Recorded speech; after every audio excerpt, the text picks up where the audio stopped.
We're taking you across to Rubio, the U.S. Secretary of State, who's speaking now. In running this portfolio, and we feel very positive that not only will that generate revenue that will be used to the benefit of the Venezuelan people, and we're ensured that that's what the case is, but it also gives us an amount of leverage and influence and control over how this process moves forward. Mr. Secretary, on Mr. Secretary, on Denmark, why has the administration not taken Denmark's offer to discuss the situation in Greenland?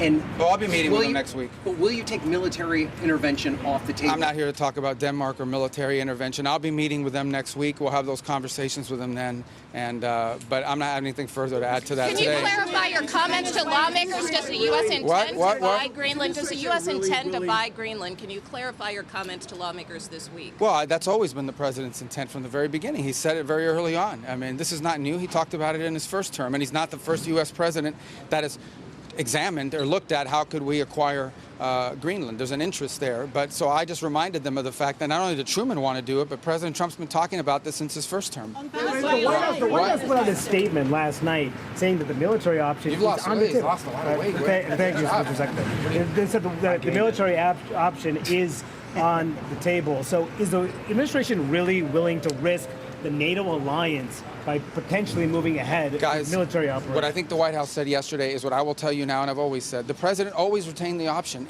Every president, not this president, every president always retains the option. I'm not talking about Greenland. I'm just talking about globally. If the president identifies a threat to the national security of the United States, every president retains the option to address it through military means. As a diplomat, which is what I am now, and what we work on, we always prefer to settle it in different ways. That included in Venezuela.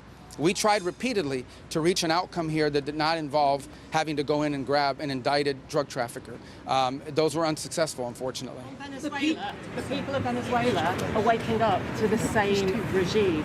Do you not worry about that? Well, first of all, the bottom line is that there is a process now in place where we have tremendous control and leverage over what those interim authorities are doing and are able to do.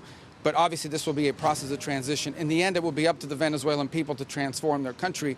We are prepared under the right conditions, using the leverage that we have, which includes the fact that they cannot move any oil unless we allow them to move it to... Well, again, I'm not going to give you a timeline on it. We wanted to move as soon as possible. But we didn't expect this would... It's been 3 days since this happened, 4 days since this happened. So I understand that in this cycle and society we now live in, everyone wants instant outcomes. They want it to happen overnight. It's not going to work that way. But we're already seeing progress. With this new deal that's been announced and more deals to follow, you're already seeing how the leverage the United States has over those interim authorities is going to begin to lead to positive outcomes. This cost American taxpayers. How long should the American public? It doesn't cost us. The U.S. involvement in Venezuela. How much will it cost? Well, it's not going to cost us any money. For example, this oil deal that's happening doesn't cost us any money. On the contrary, and if it opens up, no money to the American taxpayers. Look, I don't have the numbers. What operation are you talking about? The entire thing? Yeah. Well, these troops are going to be deployed. None of these troops sit in a dry dock waiting for action. They're deployed somewhere in the world. If they're not here, they're somewhere else. Just today, our forces not deployed to the Caribbean seized a boat, a sanctioned boat tied to the IRGC that tried to flee from us. That happened somewhere else. We are constantly involved in action. We have boats in the Mediterranean. We have ships in the Middle East. We have ships in the Indo-Pacific. These ships, if they weren't in the Caribbean, they'd be somewhere else conducting activity. Yeah. That's what the Navy does. I want to emphasize that question from CNN. The question's never asked how much does it cost when they're in the Mediterranean or the Red Sea or the Indian Ocean or the Pacific. But now that they're in our hemisphere on a counter-cartel mission or ensuring that an indicted individual comes to justice, now you're asking the question of cost. It's a disingenuous question to begin with. You're trying to find any angle possible to undermine the success of one of the most historic military missions the world has ever seen. The level of sophistication that Senate just was briefed on and the House was briefed on, a classified level, is something only the United States of America can accomplish. The world is taking notice of that. Certainly Venezuela is taking notice of that. And it continues because 2 oil tankers, 2 overnight, were seized by the United States of America, stateless or sanctioned, because the oil blockade, the quarantine of oil out of unsanctioned or sanctioned or stateless vessels continues. That leverage will continue, as Secretary Rubio outlined. So our military is prepared to continue this. As he said, the president, when he speaks, he means it.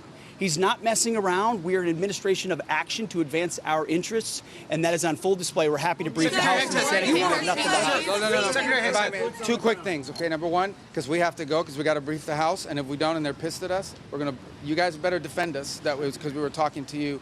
I would make one more point, and it's a very interesting point. One of those ships that was seized that had oil in the Caribbean, you know what the interim authorities are asking for in Venezuela? They want that oil that was seized to be part of this deal. They understand that the only way they can move oil and generate revenue and not have economic collapse is if they cooperate and work with the United States, and that's what we see are going to happen. We got to go talk to the House, guys. Is it a challenge to Vladimir Well, you testified publicly. Is it a challenge to Vladimir Putin? That was a Russian-flagged tanker.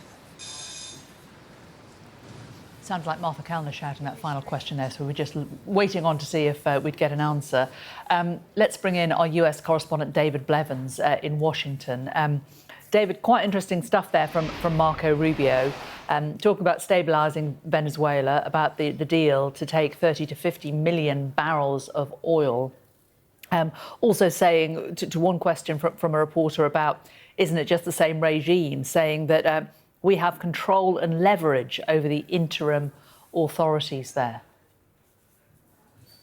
Yes, our colleague Martha Kellner, in the midst of that media scrum, Jane, attempting to get some more answers from the US Secretary of State, Marco Rubio. Martha did put to him a moment ago some of the concerns being raised by members of Congress about the operation in Venezuela and about comments from this administration in relation to Greenland. He said those are comments you would expect to make when you are a senator, so making a distinction between those who hold elected office on the Hill and those who are part of the Trump administration, it would seem. I think the key points from what the Secretary of State has had to say in the last few minutes is that their priority right now, they say, is stabilising Venezuela. They're defending their decision to leave the government in place there, it would seem, despite the fact that Nicolas Maduro has now been indicted on those drug trafficking and weapons charges. He said they were in the midst of trying to execute a deal to take between 30 and 50 million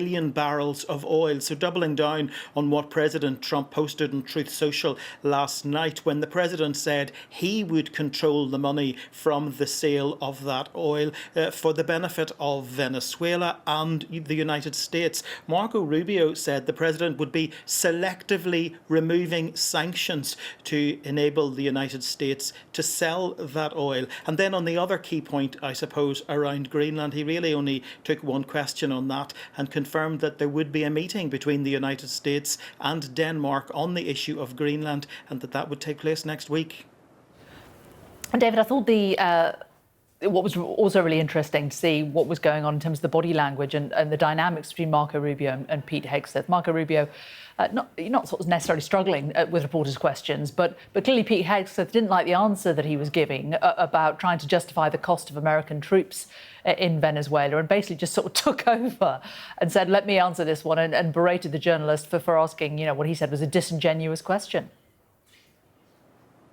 Yes, a typically defensive tone, I think, adopted by the man who styles himself as Secretary of War now in the United States. He's had a busy morning, of course. The US military involved in two significant operations, one led by the US European Command to seize that tanker in the North Atlantic, and the other led by the US Southern Command to seize another tanker in the Caribbean, just closer to Venezuela.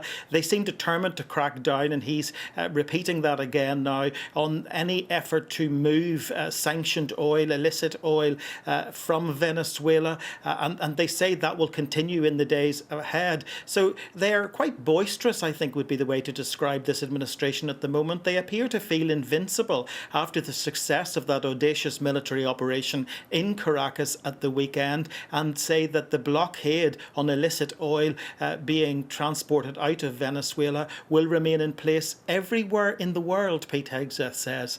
For the time being, it will remain in full effect, he says.